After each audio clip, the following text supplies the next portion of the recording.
Scabies বা fungal infection এই দুটিকে আসলে আলাদা করার কোনো উপায় রয়েছে কিনা? আলাদা করার উপায় আছে, কারণ দুই রকম ফর্মে হচ্ছে। স্ক্যাবিস হচ্ছে একটি ইনফেকশন, যেটা একটি পোকা বা আমরা যেটাকে বলছি অর্গানিজমের মাধ্যমে হচ্ছে, আর ফাঙ্গাল ইনফেকশন হচ্ছে ফাঙ্গাল ফর্মে বা ইস্ট মাধ্যমে হচ্ছে। সো দুইটাকে দুই রকমভাবেই ট্রিটমেন্ট করতে হয়, বাট কারো কারো ক্ষেত্রে কিন্তু দুটা কম্বাইনলিও হচ্ছে। আমরা এরকম পেশেন্টও পাচ্ছি যার ফাঙ্গাল ইনফেকশন হয়েছে, সাথে সাথে স্ক্যাবিসও হচ্ছে। সো এটাও একটা কন্টামিনেটেড তৈরি হচ্ছে, যে যার স্ক্যাবিস ছিল তার আবার ফাঙ্গাল ইনফেকশনও হচ্ছে। সো রেজিস্ট্যান্স মাত্রাটা খুব বেড়ে যাচ্ছে এবং আমাদের জন্য হচ্ছিল ট্রিটমেন্ট করাটাও একটুখানি টাফ হয়ে যাচ্ছে।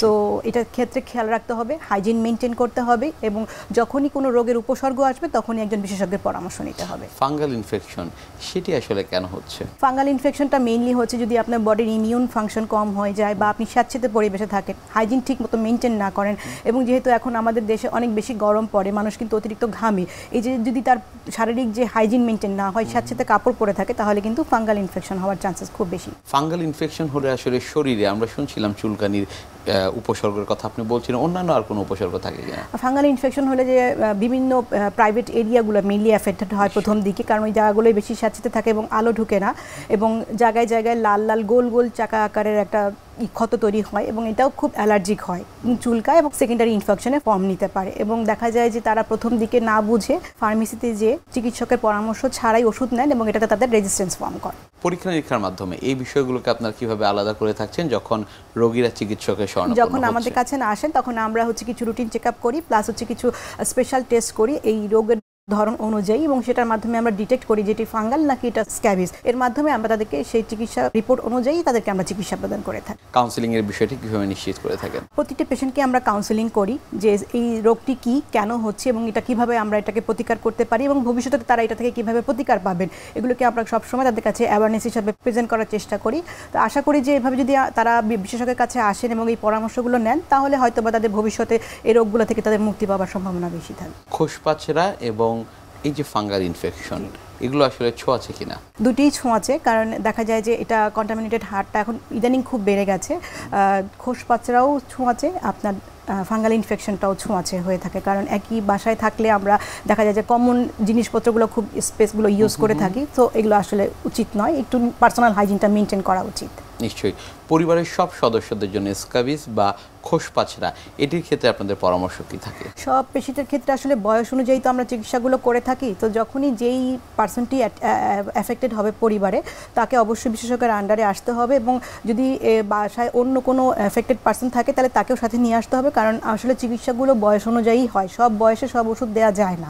সো আমরা আসলে পেশেন্টের এজ, তার সেক্স সব কিছু ডিটেক্ট করে তাকে চিকিৎসাগুলো করে থাকি। সো বাচ্চাদের ক্ষেত্রে আমরা হাইজিনটাকে শেখাতে বলি, প্রমোট করতে বলি, তারা কীভাবে এটাকে প্রোটেক্ট করবে সেটাও আমরা মাদেরকে শিখিয়ে দিই। সো আশা করি একটা প্রপার কাউন্সেলিং এবং প্রপার ট্রিটমেন্টের মাধ্যমে তারা এটাকে সারিয়ে তুলতে পারবেন।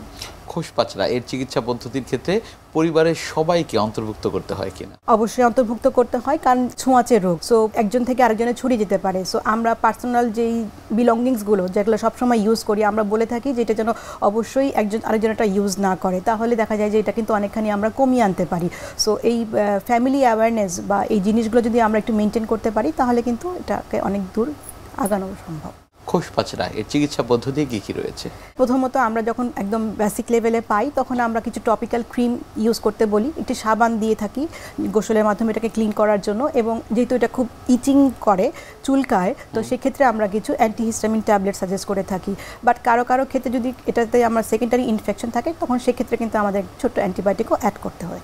যদি ইনফেকশন হয়ে যায় সেক্ষেত্রে আসলে কি করণীয়? পরবর্তী ধাপ, যখন ইনফেকশন হয়ে যায় তখন একটি অ্যান্টিবায়োটিক থাকে, একটা অ্যান্টিহিস্টামিন থাকে, এবং আমরা তখন অ্যান্টিবায়োটিক টাইপের কিছু ক্রিম দিই। যখন এই অ্যান্টিসেপটিক বা আপনার এই ইনফেকশনটা কন্ট্রোলে চলে আসে, তখন আমরা স্ক্যাবিসের জন্য আবার আলাদা ওরাল ফর্মের ট্রিটমেন্ট শুরু করি।